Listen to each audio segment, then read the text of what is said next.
Commander Park Jin-woo stood at the large window of his spaceship, watching the orange flames cover New Geneva like a blanket of death. The peaceful planet that had been home to 2 million people was now nothing but burning rock and poisonous air. His hands shook as he gripped the metal rail in front of him. "Sir, message coming in from Earth," said Lieutenant Kim Hana. Her voice was quiet and scared. The blue light formed into the shape of Admiral Lee Min-soo. His old face looked tired and angry. "All ships must return to Earth right now. The President has started Article 7. Jin-woo felt his blood turn cold. Article 7 had not been used for 300 years. Not since humans joined the big group of space nations and chose talking instead of fighting. Total Species Defense Protocol meant one thing. The time of peace was over. Down on the burning planet, the last emergency signals went quiet. The Zephyrian Empire had hit fast and hard. They thought humans were weak because they always tried to solve problems with words instead of weapons. They thought wrong. On Earth, President Kim Tae-on sat in the big white room where important decisions were made. Around her, generals and advisors waited for orders. The red phone on her desk had been ringing for an hour. Leaders from other worlds wanted to talk about peace and stopping the violence. She did not pick up the phone. "Ma'am, the factory owners are asking what to do," said her assistant, Colonel Yoon Dong-hyun. "Tell them to start making warships, all of them. Every factory, every building place, every metal shop. We are not making cars or computers anymore. We make weapons now."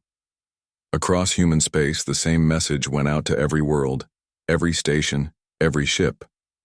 On Titan, the biggest shipbuilding place in human space, Manager Oh Seo-young got new orders on her computer screen. "Build warships, build them fast, build them now." "How many?" she asked over the communication line. "All of them," came the answer. "Build all of them."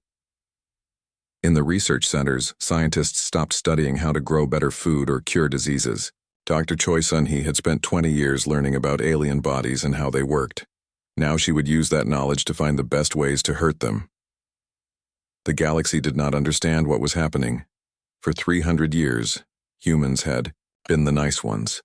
They brought new ideas and art and music to the big group of space nations. They fixed problems by talking. They shared their knowledge freely. When other species fought wars, humans sent doctors and food, not soldiers. The alien leaders thought humans were soft.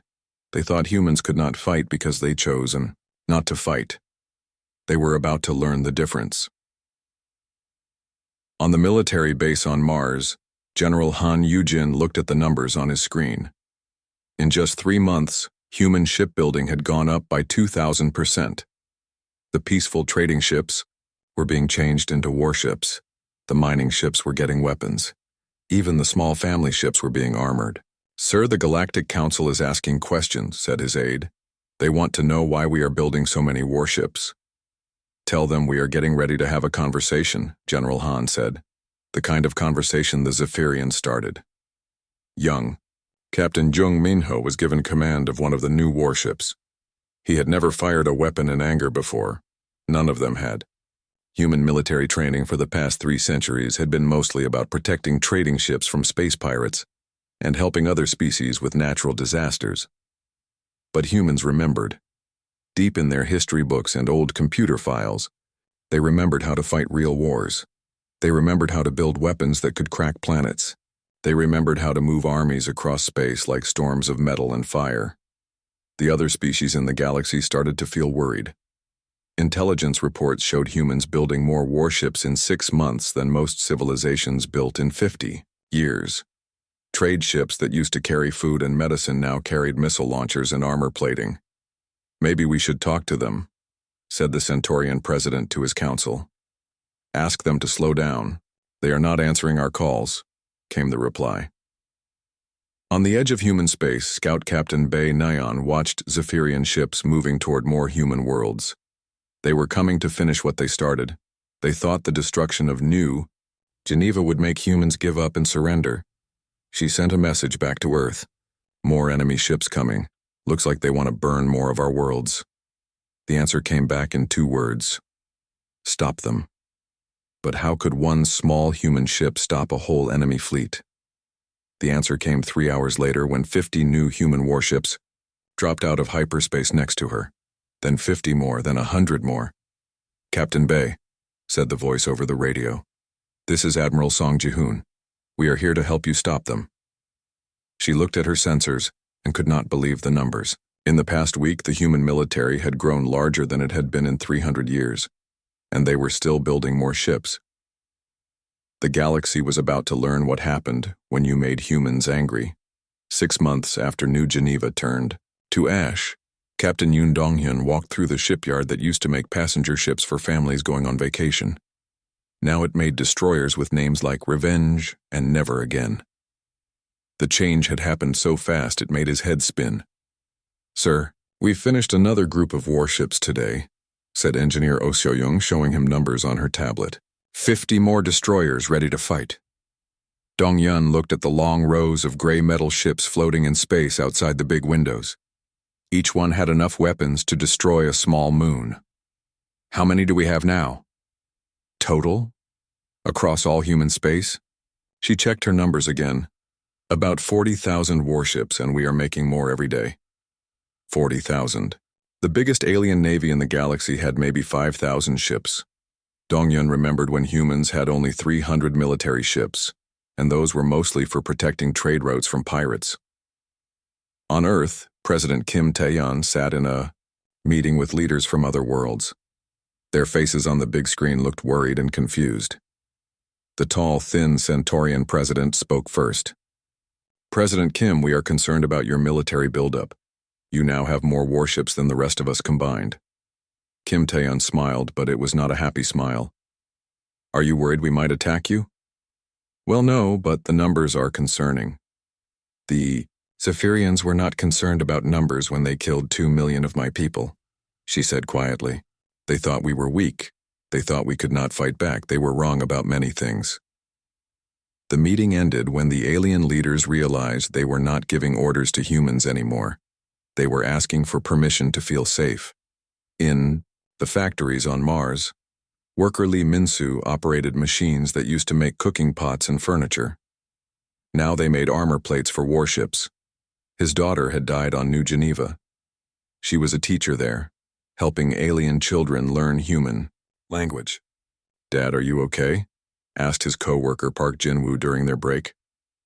"I think about her every day," Lee Min-soo said, looking at the metal plates moving down the assembly line. "She always said we should be friends with everyone in the galaxy. She was wrong. Some people only understand one language." Across human space, the same story played out millions of times. Peaceful people who had never wanted to hurt anyone were now working day and night to build weapons. They did it for their dead families. They did it for their burned worlds. They did it because someone had to make sure this never happened again. Dr. Choi Sun-hee sat in her laboratory, looking at pictures of alien body parts on her computer screen. For 20 years, she had studied these to help sick aliens get better. Now she studied them to find weak spots. "The Zephyrian heart is located here," she explained to the military officers watching her presentation. "One shot to this area will kill them instantly." She felt sick saying it, but she kept talking. The aliens had made this choice when they decided to murder human children.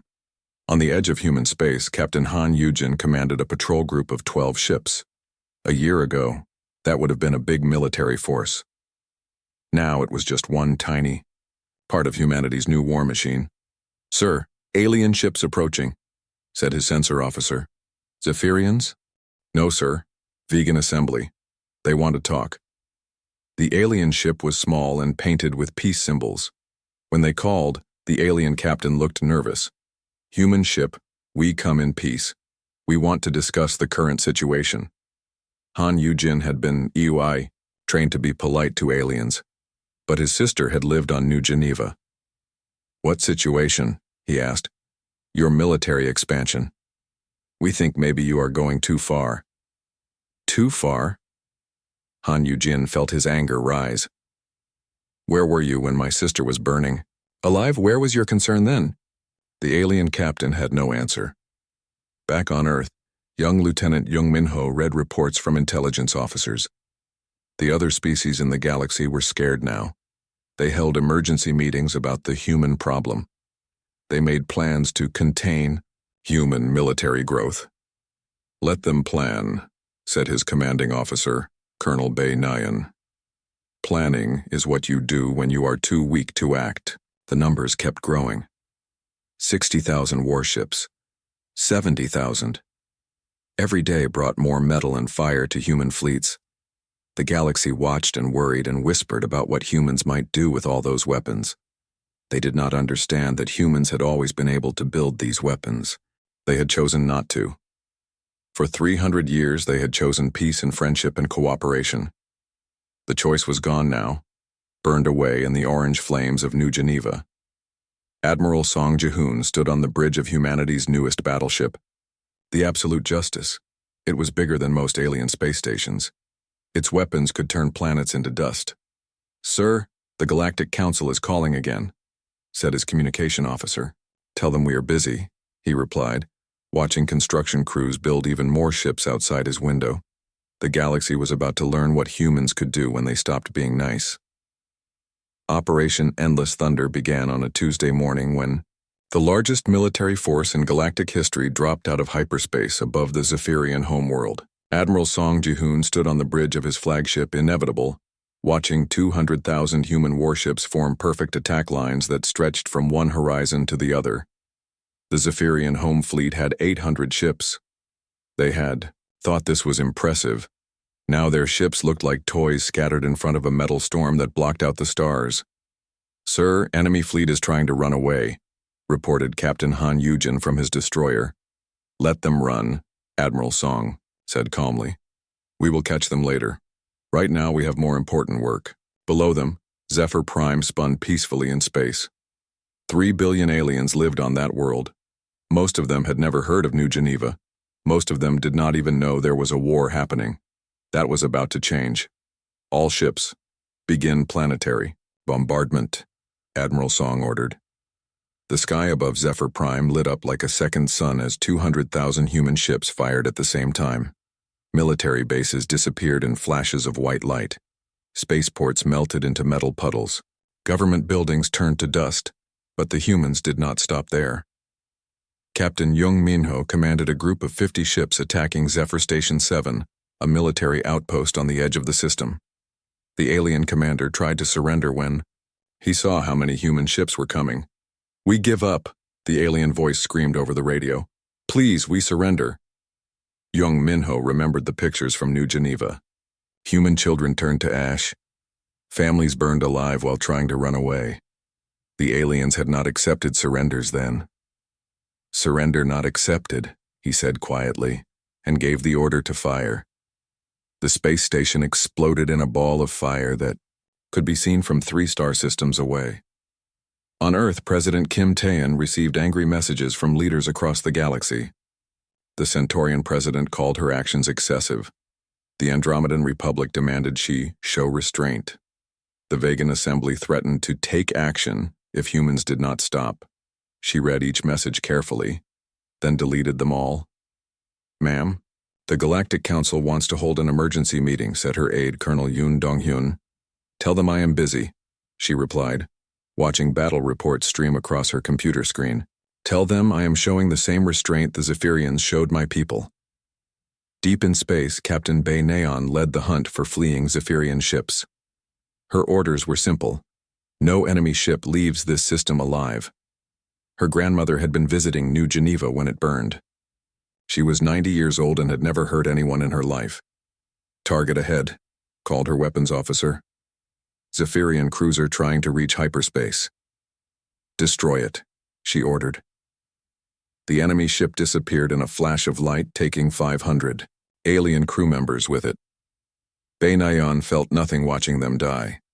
She had felt nothing for months now.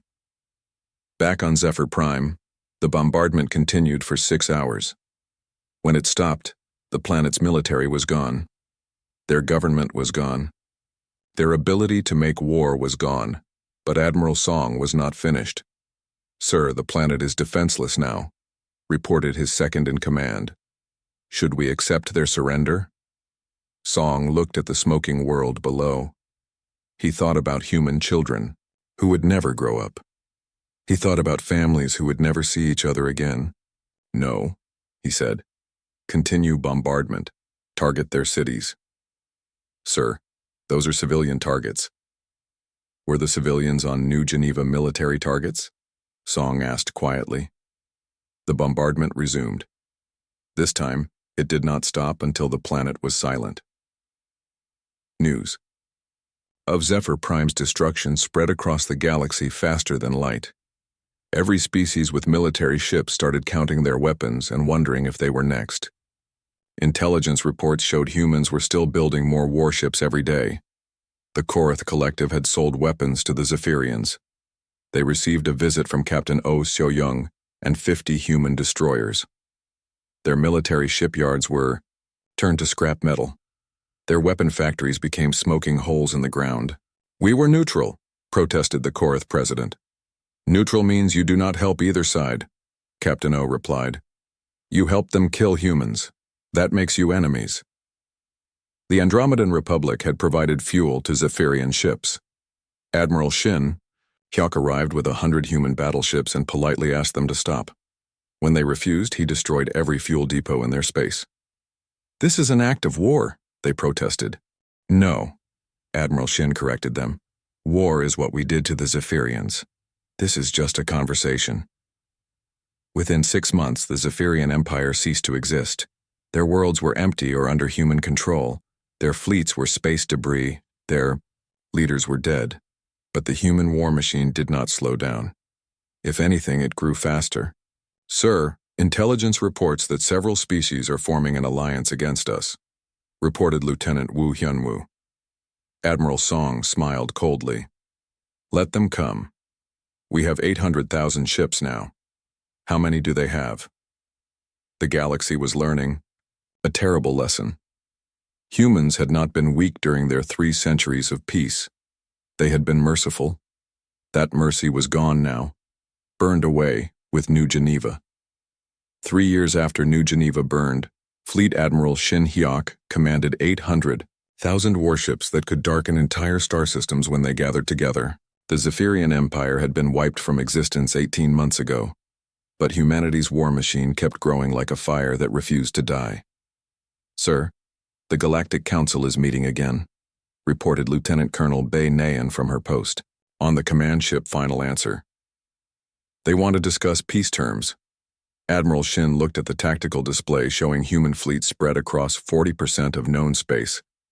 Red dots marked human ships patrolling systems that used to belong to other species. What peace? We are at peace. Everyone else is just learning to live safely. The galaxy had changed in ways no one could have imagined. Species that had ruled space for thousands of years now asked permission before moving their own ships through their own systems. The mighty Andromedan Republic, once masters of half the galaxy, now grew food for human colonies and thanked humans for allowing them to exist. On the neutral station Concord 7, Ambassador Woo Hyun-woo sat across from representatives of 12 different species. They all looked tired and scared. The Centaurian president spoke first, his tall body shaking slightly. Ambassador, surely humanity has achieved its goals. The Zephyrians are gone. Your people are safe. Can we not return to the old ways? Hyun-woo had lost his wife on New Geneva. She had been a nurse helping sick alien children when the bombs fell. The old ways? He asked quietly. You mean the ways where aliens could murder millions of humans and face no real punishment? That was different, protested the Vegan representative. The Zephyrians were criminals. We condemned their actions. You condemned them with words, Wu replied. We condemned them with actions. Which method worked better? The meeting ended like all the others. The aliens asked for mercy. The humans explained why mercy was no longer possible. Captain Jung Minho oversaw the pacification of the Korath sector, where 3 species had provided weapons and supplies to the Zephyrians during the war. Their military bases were now scrap, metal floating in space. Their weapon factories had been turned into medical centers under human management. The Korath president wants to speak with you, said his aide, pointing to the communication screen. The alien leader looked old and defeated. Captain, we have done everything you asked. We destroyed our weapons, we disbanded our military. We grow food for your colonies. What more do you want? Jung Minho thought about his brother, who had been studying art on New Geneva when it died. We want you to remember, he said simply. Remember what happens when humans get angry. The president nodded sadly and ended the call. On Earth, President Kim Tae-yeon reviewed reports from across human space. Every day brought news of more species surrendering their weapons and accepting human protection. They called it voluntary demilitarization to save face, but everyone understood the truth. Ma'am, the Galactic Council has sent another formal request, said her secretary. They want humanity to attend a peace summit. President Kim looked out her window at the construction yards where new warships were being built every day. The production had become automatic now. Entire worlds existed only to build weapons that might never be used. Send them our standard. Reply, she said. We are at peace. The galaxy is learning to exist within the boundaries of that peace. Those boundaries were simple. No species could have more than 100 military ships. No weapons could be built without human approval. No wars could be fought without human permission. Any species that broke these rules would receive a visit from Admiral Shin and his 800,000 ships. Young Seok Ji-won, whose parents had died on New Geneva, now worked as a cultural officer on the human administrative station above, former Zephyrian space. He helped manage the aliens who had survived the war and were now learning to live under human rule. Do you hate us? Asked a young Zephyrian female who cleaned the station's corridors. Ji-won looked at her carefully. She was about the same age his sister would have been. I do not hate you, he said honestly, but I will never trust you. None of us will ever trust any of you again. The girl nodded sadly and went back to her work. In the outer systems, automated human defense platforms watched every ship that moved through space. Captain Park Jin-woo monitored the sensor networks from his command post on Titan Base. Any ship that acted strangely received immediate attention from human patrol fleets.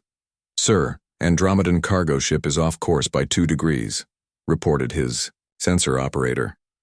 Send a patrol ship to investigate, Park ordered. Full weapons ready. It turned out to be a navigation error, but the Andromedan captain was still fined, and his ship searched completely. These days, aliens made very few mistakes when humans were watching. The galaxy had learned to live with 800,000 human warships patrolling their space. They had learned that human mercy was a gift, not a right. They had learned that the peaceful humans of the past had been choosing to be peaceful. Most importantly, they had learned never to test that choice again. But some lessons came too late to save the teachers. 5 years had passed since the ashes of New Geneva cooled, and the galaxy looked completely different now. Grand Admiral Kang Mi-young stood in her office overlooking the memorial gardens built where the colony used to be. The flowers were beautiful, but they grew in soil mixed with the dust of 2 million dead humans. Ma'am, fleet status report, said her aide, handing her a tablet with numbers that would have been impossible to imagine 6 years ago. Over 1 million human warships now patrolled space, their presence felt in every corner of the galaxy. The other species had learned to live with this new reality. Trade still happened, but under human supervision. Diplomatic missions still met, but they asked humans for permission first. Science projects still shared knowledge, but humans decided what could be shared and what could not. Captain Lee Min-soo walked through the halls of Unity Station, the new center of galactic government. Aliens from dozens of species worked side by side with humans, but everyone understood who made the real decisions. The station was protected by 50 human battleships that never left their posts. Captain, the Centaurian delegate wants to discuss mining rights in Sector 7, said Lieutenant Oh Seo-young. Tell him to submit a formal request, Lee replied. Remind him that all mining operations require human approval now. The Centaurian delegate nodded politely when he received the message. 6 years ago, his people had been proud rulers of their own space. Now they were grateful that humans allowed them to dig rocks from their own planets. In the schools across former enemy territory, alien children learned human history alongside their own. Teacher Park Jin-woo showed them pictures of Earth's ancient wars, explaining how humans had learned to choose peace over violence. Why did humans stop fighting wars? asked a young Zephyrian student. Because we got very good at it, Park answered simply. So good that we decided it was better to use our words instead of our weapons. But you used weapons against us, said another student, her voice confused. Park looked at the class full of young aliens whose parents had supported the attack on New Geneva. Yes, we did. Because some people only understand one language. We spoke to you in the language you chose to use with us. The children were quiet after that. On the bridge of the battleship Never Forget, Captain Jung Minho received a communication from a Vegan assembly ship requesting permission to cross human space. This happened hundreds of times every day now. No alien ship moved anywhere without human knowledge and approval. Permission granted, he said after checking their identification. Maintain course and speed. Do not deviate or you will be destroyed. The alien captain thanked him politely and continued on his way. 6 years ago, the Vegan Assembly had been equal partners with humans in the Galactic Council.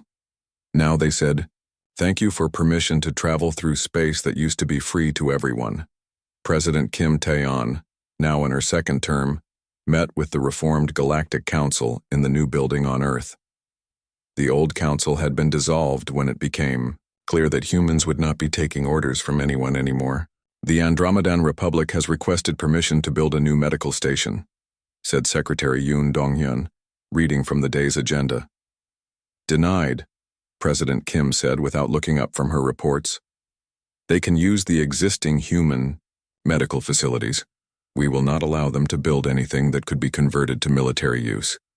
The Andromedan delegate looked sad but did not argue. Arguing with humans was dangerous now. Young diplomat Choi Sun-hee worked in the cultural exchange program, helping alien species adapt to their new place in the galaxy. Most of them cooperated willingly, understanding that cooperation meant survival. Dio, you think they will ever forgive us? Asked her assistant Bae Naeon, whose job was to monitor alien communications for signs of rebellion. Forgiveness is not important, Choi replied, watching alien ships dock at the human-controlled port outside her window. Understanding is important. They understand now. The understanding was simple. Humans had chosen peace for 300 years not because they were weak, but because they were strong enough to choose. When that choice was taken away, the galaxy learned what human strength really looked like. Admiral Song Ji-hoon, now commander of all human forces, reviewed intelligence. Reports from across the galaxy. There were no signs of rebellion. No secret weapon programs, no hidden military buildups. The other species had learned their lesson completely. Sir, some of the younger officers are asking if we really need so many ships, reported his aide. They think maybe we could reduce the fleet size. Admiral Song looked at him with tired eyes. Son, do you know why we have 1 million warships? To keep the peace, sir? No, Song corrected him. We have 1 million warships so we never have to use them. The day we get weak, the day we get soft, the day we decide we do not need all these weapons, that is the day someone will test us again. He pointed to a picture on his wall showing the burning ruins of New Geneva. We keep these ships so that never happens again. Ever. The galaxy had learned to live under human protection. Some called it tyranny, others called it justice, but everyone called it permanent. The age of human mercy was over. The age of human rule had begun, and it would last forever.